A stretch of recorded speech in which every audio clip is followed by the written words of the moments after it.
আসসালামু আলাইকুম, আমি মুস্তাকিম। প্রতিদিনের মতো আবার আপনাদের কাছে একটা ভিডিও নিয়ে আসলাম। তো আজকে যাওয়া হচ্ছে গ্রামে। সাথে থাকুন, দেখতে থাকুন।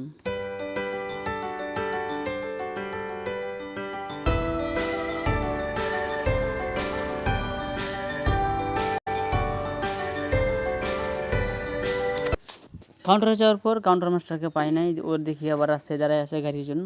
ও বলতেছে, ভাই গাড়ি আইসা বসে, আপনার সামনে আসেন। তো এই জন্য দেখলাম গাড়ির সাথে সাথে গাড়িটা আইসা পড়লো। তো গাড়িটা আসার পর এই জায়গায় দিয়ে টিকিট কাটলাম। টিকিট করার পর গাড়িতে উঠলাম। চিন্তা করলাম যে বাইরের দৃশ্য দেখে লাভ নাই, শরীরটা খুব টায়ার্ড, ঘুমাইতে হবে। বাসের ভিতরে একটা ঘুম দিয়ে যাবো চিন্তা করতেছি। তো এই জন্য জানালা মানা সব খুলে দিয়ে একটা ঘুম দেবো। এটা হচ্ছে আমাদের বটতলা বাজার। এই জায়গায় নামতে হয় আমার। নামার পর অটো ঠিক করতে হবে বাড়িতে যাওয়ার জন্য।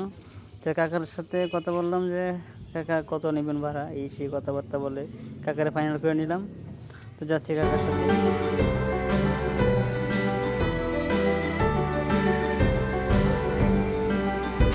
চলার পথে কাকা জিজ্ঞাসা করলাম, কাকা কেমন আছেন? কাকা আমার ক্যামেরার দিকে তাকায় বললো, আলহামদুলিল্লাহ ভালো আছি। তো জিজ্ঞাসা করলাম, কাকা যে গাড়িটা আপনি কি নিজের গাড়ি না ভাড়া চালান? কাকা বললো যে না, কাকা বললো যে এটা আমার গাড়িটা আমি ভাড়া চালাই, এটা দৈনিক 400 টাকা জমা দিই, মালিক দেয় আর কি 400 টাকা।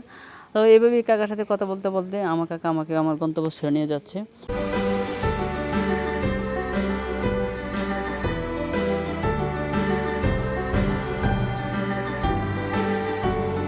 অবশেষে কাকা আমাকে আমার গন্তব্যস্থলে নামিয়ে দিয়ে কাকা চলে গেল। চলে আসলাম নিজের গ্রামেই। দেখা হবে পরের কোনো ভিডিওতে। আসসালামু আলাইকুম।